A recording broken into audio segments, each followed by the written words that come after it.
Aaron with NewClevelandRadio.net, and it is time for How to Super Age with Elise Marie Collins. And Elise, I have to tell you, after last week, um, I've been reading up on so many different things like food and vitamins and skincare that it's like, um, I'm going to be a real super ager. Uh, I'm going to probably live to be 1,000 years old because I have to use all these new remedies. So I appreciate you. Thank you. And I think we're going to learn a lot more from our guest about all of the things we can do socially and practice. So I'm going to read her bio. I'm really excited about today and our topic.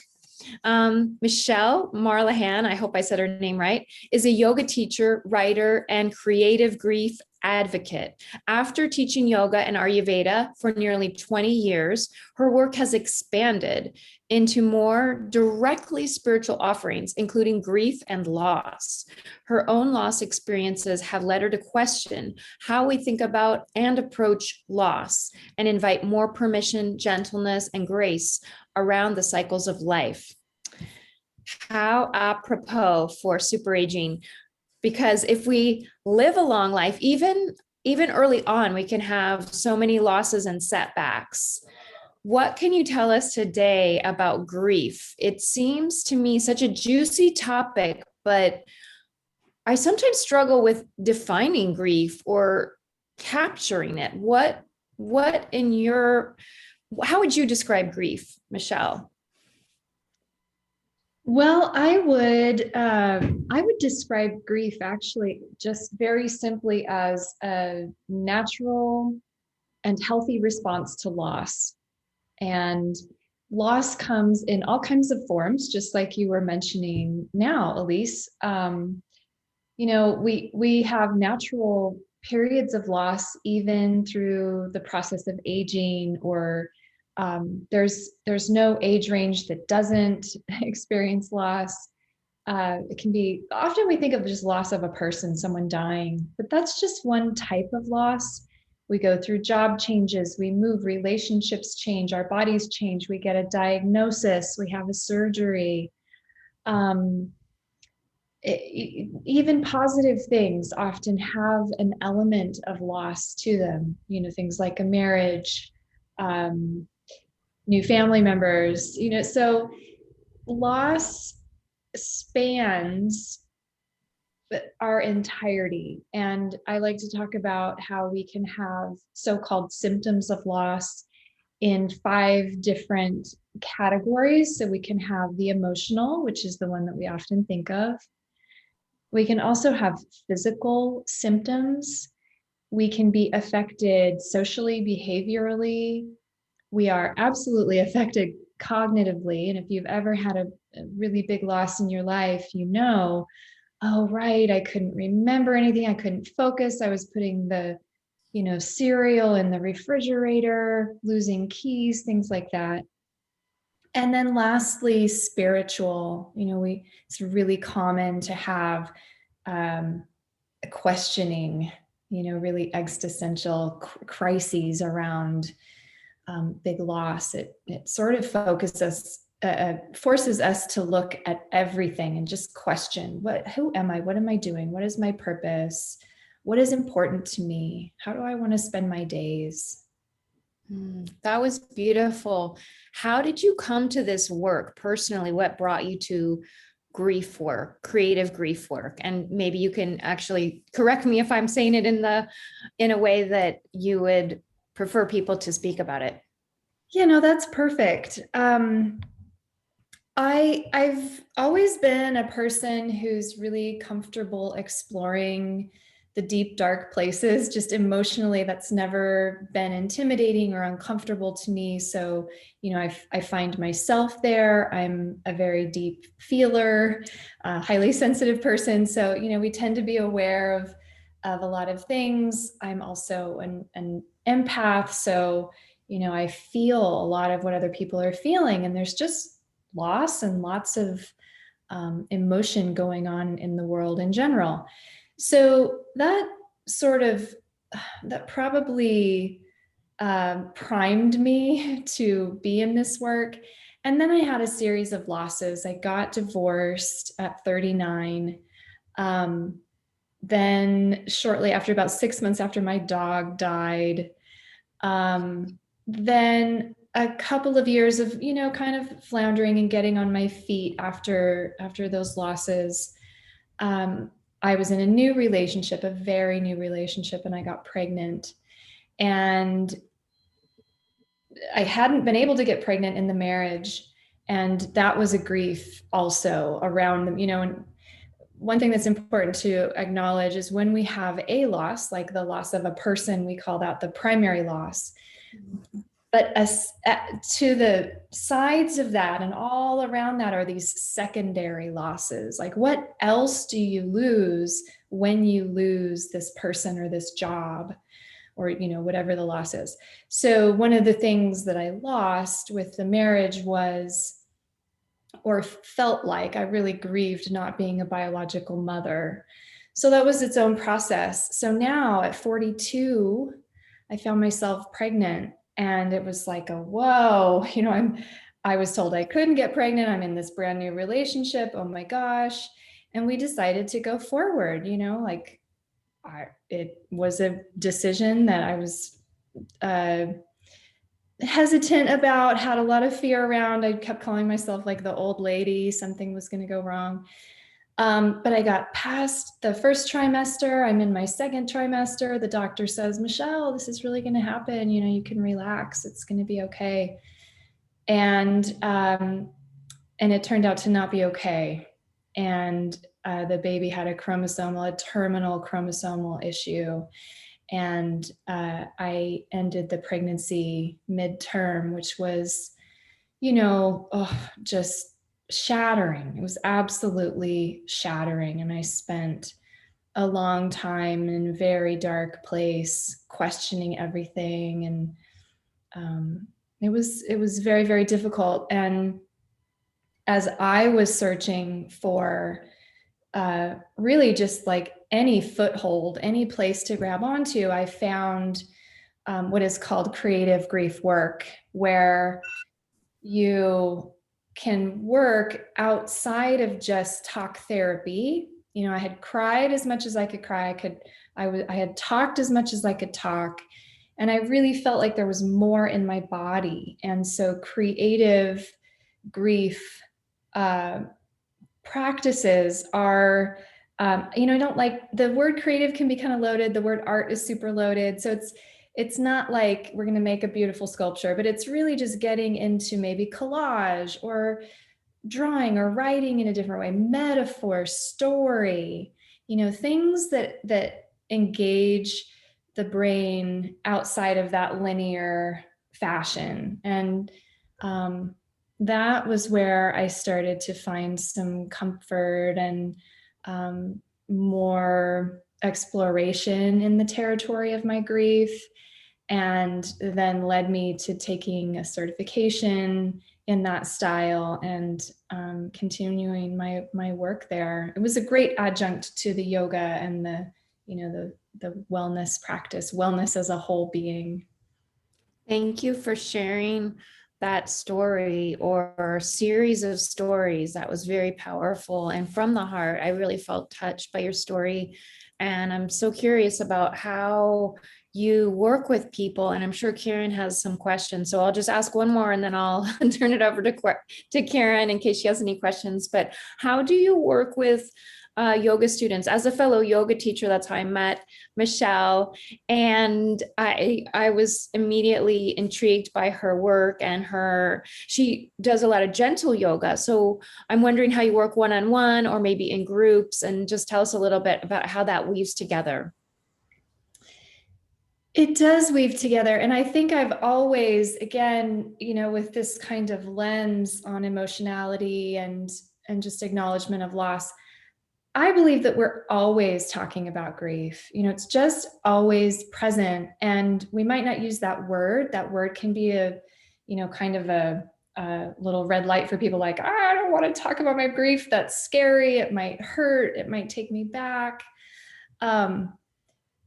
but I think having these experiences and now having this training, I I might not say it right away, but I do eventually get there and just name it. And it feels like it gives people more space to say, oh, yeah, I'm really feeling this or that.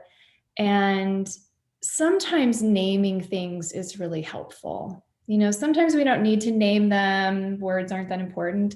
And sometimes it's really important to name it. And so I work with people Ayurvedically. If I'm working with someone in a loss, like, let's talk about your sleep. Let's talk about ways to get you, grounded and nourished, because when those things aren't in place, then the grieving is just harder.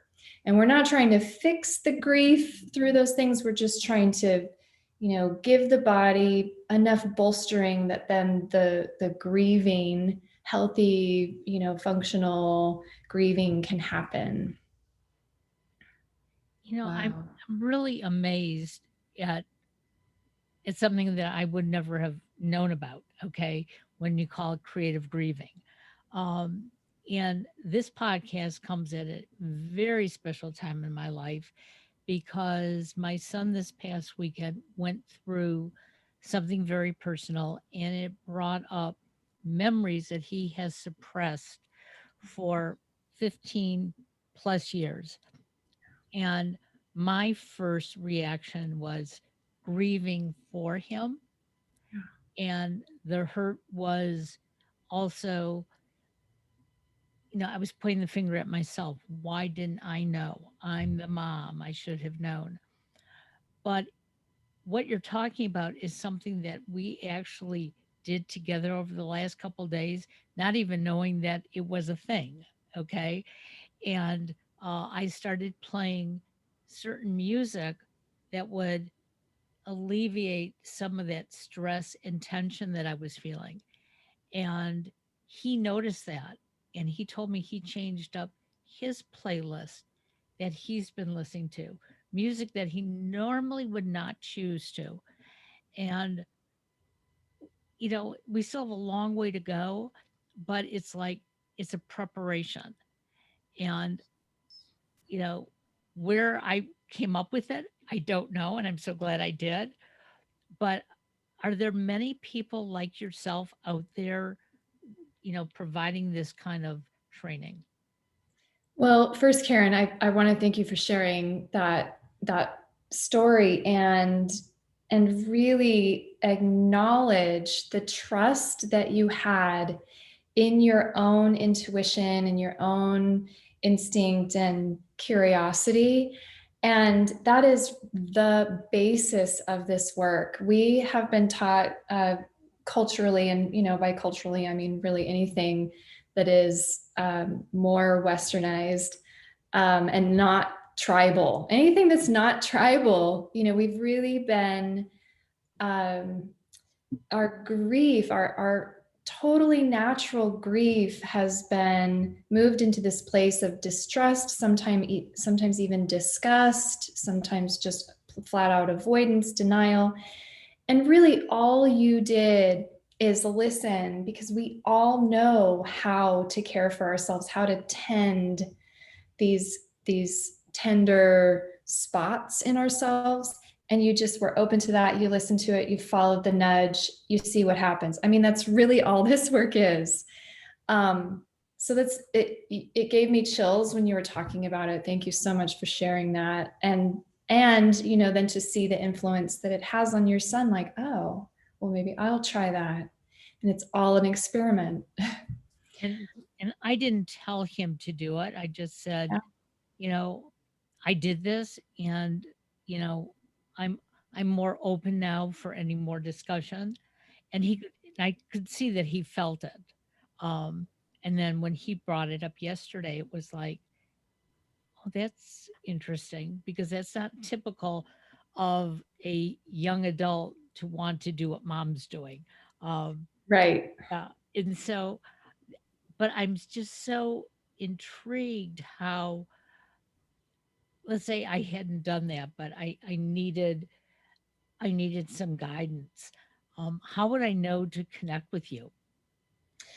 Yeah, I think there are several organizations now teaching this, quote unquote, kind of creative grief method. I studied with an organization called Creative Grief Studios, and they are wonderful. And they do have a practitioner list. And there were therapists, psychotherapists in the group who were doing this as an addition, as a way to really enhance what they do through the talk therapy, which they just recognized as valuable and limited. And so to add this piece to it, just gave their practice more warmth and more options. So yeah, I think you could search creative grief. I can give you a few resources to add in the show notes if that's helpful. Sure, absolutely. That would be great. Thank you. And I love the way that grief, it sounds like the work that one person does can influence other generations, other family members. So on that note, I'm wondering, how could my parents are in the silent generation. So the silent generation just kind of sums it up. And it's not that necessarily everyone in a generation is the same, but that generation grew up around the Depression. And there are trends that come with history, the history that you grew up with. And depending on, where in the world, in the United States, we had the Depression. So I notice for my dad, for example, as an older male, he doesn't have that many friends that are still surviving, and more tight, like emotion is not his thing. So how could I, sometimes I struggle with even communicating. Any tips or thoughts? Yeah, and that is tough. I really relate to that too. I have a father of that generation as well. And as you both know, and Elise working with bodies through yoga practice, it's all connected. And so it isn't probably as useful to just keep banging on a door that then they're going to keep locking even harder, like, oh, I have to bolt it even more, she's banging on the door. What's another avenue where you could connect? Is it just gentle movement? Is it wrist rolling or some shoulder rolls? Any kind, emotion, the motion of emotion can come through so many different doorways. So is it talking about a piece of art? Is it sharing a memory?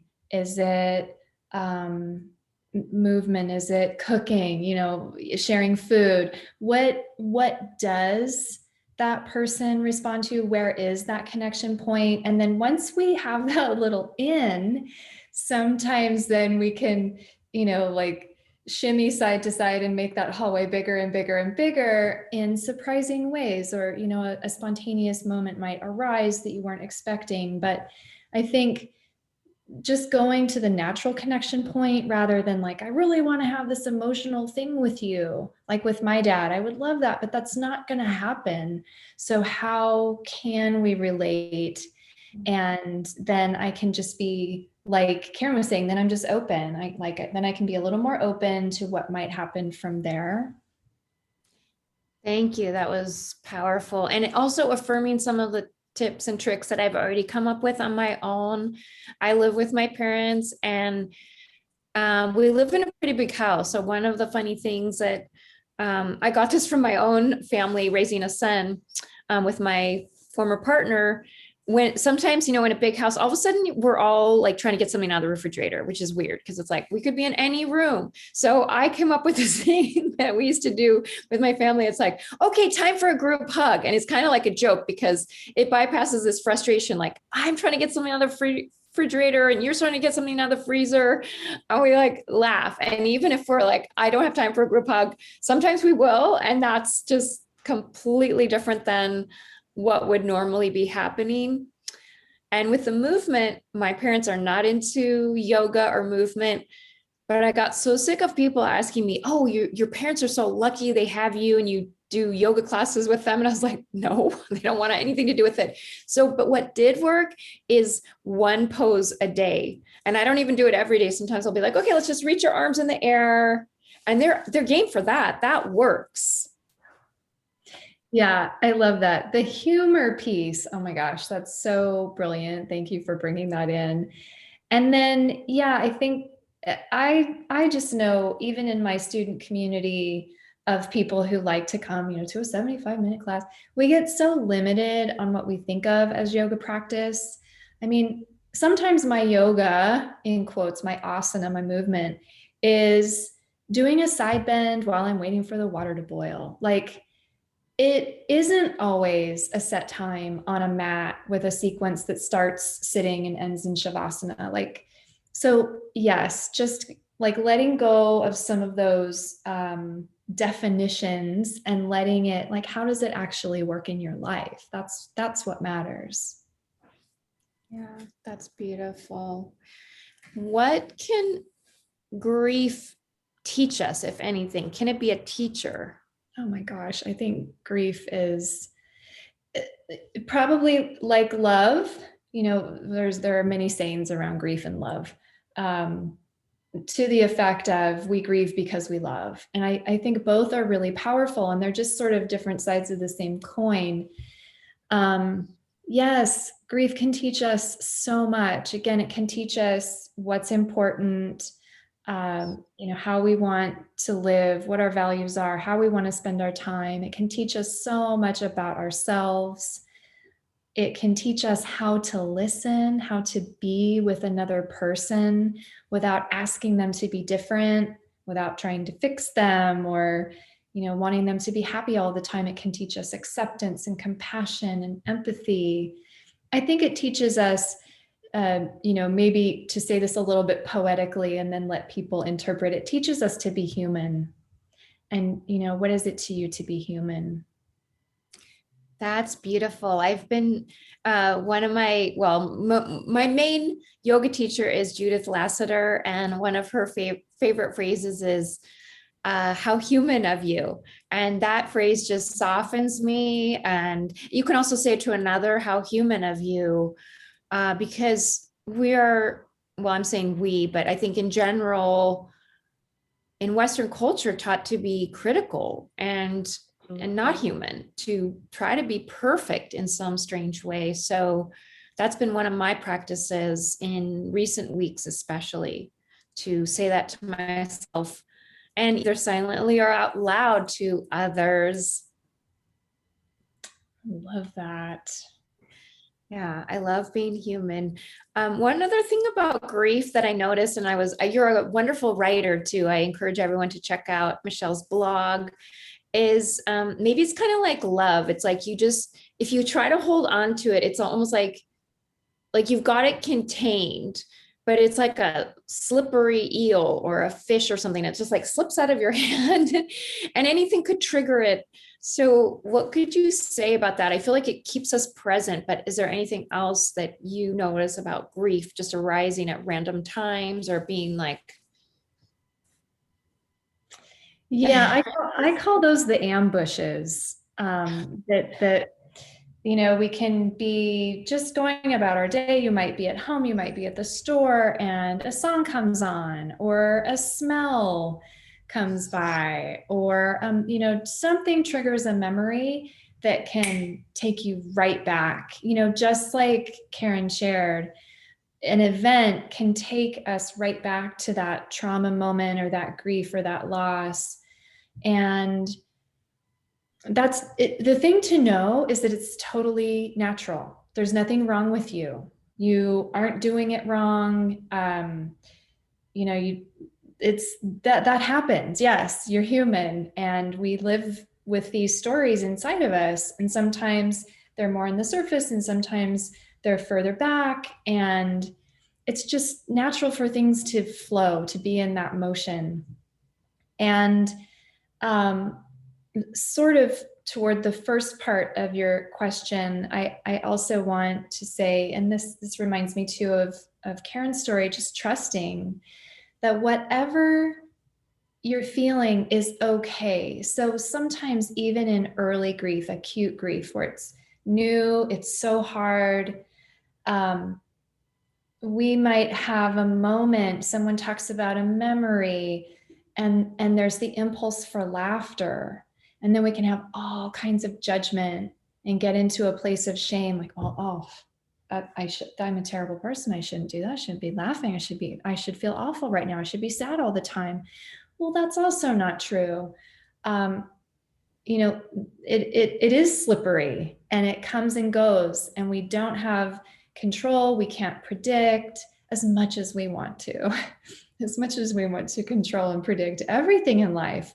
We just can't. And so, letting yourself have the feelings you're feeling, whatever they are, knowing that they will absolutely change. Well, in addition to that, people have to stop expecting us to get over our grief. And I remember when my mother passed away a little over 4 years ago. Um, I kept blogging about it for the first year. There was so much that my mom and I had not touched on that I was doing it in my blogs. And I had people saying to me, Karen, when are you going to get over this? Your mother lived to 96 and a half. You had your mother, the majority of your life. And I said, you know what? It's not about me getting over it. Okay. It's about me working through it. And I was working through it. Um, and then I have another friend who lost her mother probably about, 10 years prior. She's much younger than I am. Um, and her mother never got to meet her daughter. And, on her daughter's birthday every year, she's hit with those feelings and she posts it. And people will write out and say, enough. And it's like, no, not enough. It's okay. I mean, like you both said, we're human. We aren't some animal that doesn't have those connections. We have those connections. Yeah, I feel that in my bones. I think that's such an important thing to say here. And that also ties into closure. People will often talk about, I'm going to do this thing, I'm going to burn the thing, I'm going to whatever, I'm going to have closure.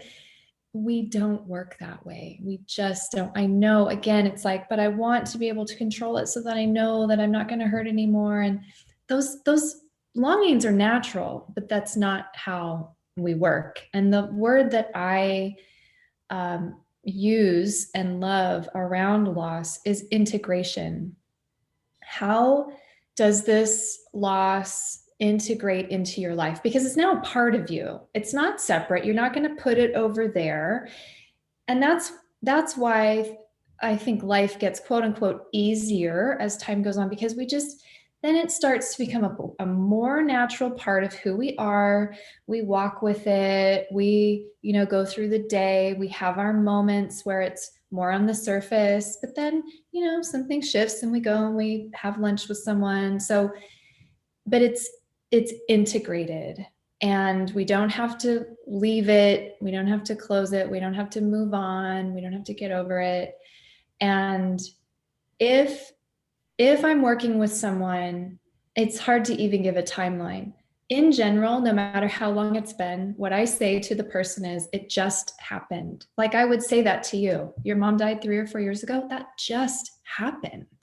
Of course, you're still sad sometimes. Of course, these things come up. That just happened. I mean, in the course of your life, that just happened. Absolutely. Absolutely. Wow, that's powerful. If anyone is listening that feels like they've shut themselves off to grief, or maybe heard those voices that say, oh, I should be over this, and kind of pushed it away, what would you say to that person? How would you help them, either as a client or just by listening to this podcast? Gently, gently. Just I encourage people to again, kind of like we were talking about, like, what's the entry point? Are you a writer? Are you a journaler? You know, can you start journaling about some of these feelings? Are you more physical? Do you like to run, or do you have a movement practice where you can let some of these feelings out? Do you like to take baths? You know, some people like to cry in the shower because that water, the element of water, can be so soothing and inviting and really help welcome tears. Um, I think just often hearing that you're not crazy, that this is totally natural, that of course you feel that, of course you're human, you know, we have attachments, we have love, and then we miss someone, or, you know, something hard happens. Of course, of course, of course. So oftentimes just hearing those messages can soften that armor where we've been keeping that those feelings protected just enough that it does feel like, okay, well, maybe I can explore it. Or, all right, well, someone said I'm not crazy, so maybe I'll just be more okay with feeling this way. Thank you. That was powerful and heart opening. Is there anything else that we've missed on grief, or does Karen have any questions? I'll say, is there anything we've missed that you think that is really important? Because grief is like becomes bigger and bigger, I think, as we live longer. I don't know if bigger is the right way to say it, but we could either compartmentalize it or integrate it. Is there anything we've missed that you would want to share with our listeners? I think the last one more thing that I might offer, just because it's one of my favorite practices. I actually have a little webinar on my website about doing this. Again, you know, we're not tribal. We don't have community around our loss. We don't, well, now, you know, in the last year during COVID, we haven't really even been able to have funerals and wakes and so life celebrations in the same way. But aside from that, we have, you know, the funeral, and then it's the get over it, right? So then we move on. But having some kind of personal ritual or ceremony, and even if those, you don't like those words, you don't have to call it that. Um, an intentional collection of any number of things. I would call that an altar. You don't have to call it that, but that might be a place where you mark, acknowledge the importance of a person or a thing. And you can have a photo of someone, or it could be a symbolic object from I just was on a podcast last week where a woman's house had burned down. And so she had some symbolic artifacts from that, and, you know, used those in ways that are meaningful for her. And anything like that, that just, it can help normalize grief and the loss and the presence of this ongoing relationship. We have a little saying, the person dies. If you're talking about a person, the person dies, or the thing is gone, but the relationship isn't. The relationship doesn't die. Those memories, those feelings, sometimes even we talk to people, right? Like Karen might still have conversations with your mom. So the relationship is alive and well. And how can we not pretend like it isn't? And that might be just, you know, having some photos out, or having this place where you honor or acknowledge. And then if it's in the living space of your home, people might, well, oh, what's this? And then you get to share a story, or, you know, talk about why that's important. If it feels more intimate and private, and you want to have it somewhere that is, you know, more personal for you and not for public consumption, that's great too. So there are no rules. I just want to put out that idea that this is another way that we can start to normalize it and bring these relationships into our everyday lives, and you know, just have more grace around our losses and our grief. Great suggestions. I know that I wear this necklace. I don't know if anybody can see it, but part of it is for my father's wedding band. So Wow. when he passed, my mother gave me his ring and I made it to keep him close. And then the one next to it, my father gave my mother on their 60th wedding anniversary. And to me, even though I have a lot of other things of my parents, this is always with me. And you are so right. I do talk to my parents, um, and I feel them around me. And I'm not ashamed of it. Whereas some people would say, that's crazy. You can't see them, you can't hear them. Yes, I can in my memories. Mhm. And that has gotten me through my days. And again, what my son went through this weekend by talking about it, by opening up, a pathway to say, this is what we need to do to heal. And yes, we're not there yet. We don't know how long it will take, but that's okay. Um, I think we have to give ourselves permission to feel. Yeah, that's so beautiful. That necklace is gorgeous. And just, right there so close on your heart and a conversation starter. And that's beautiful. It's a little altar on your body. Yes, it is. Absolutely. That's really sweet. Yeah, there are no stages. There is no timeline. Thank you for saying that. Those are just myths, again, that are sort of based around control and predictability, which don't apply.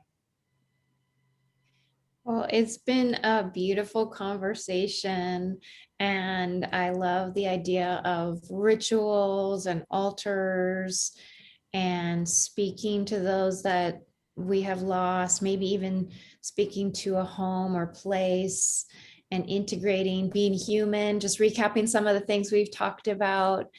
It's been wonderful. Any final words that you want to leave our listeners with?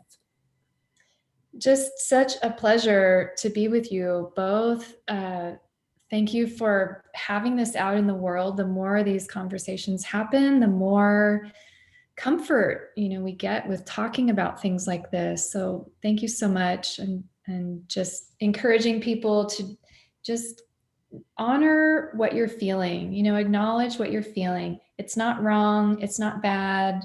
There are no wrong emotions. Emotions are messengers, and they want to tell you something. They want to be listened to. Amazing. That's great parting words. Thank you, Michelle. Thank you, everybody. And we will be back again in 2 weeks. And Michelle, how can people find you if they want more information? Yeah, my website is just michellemarlahan.com. And I'm on Instagram at also Michelle Marlahan. Very good. Well, we hope our listeners will reach out, and everybody have a wonderful day. Thank you. Bye bye now. Bye.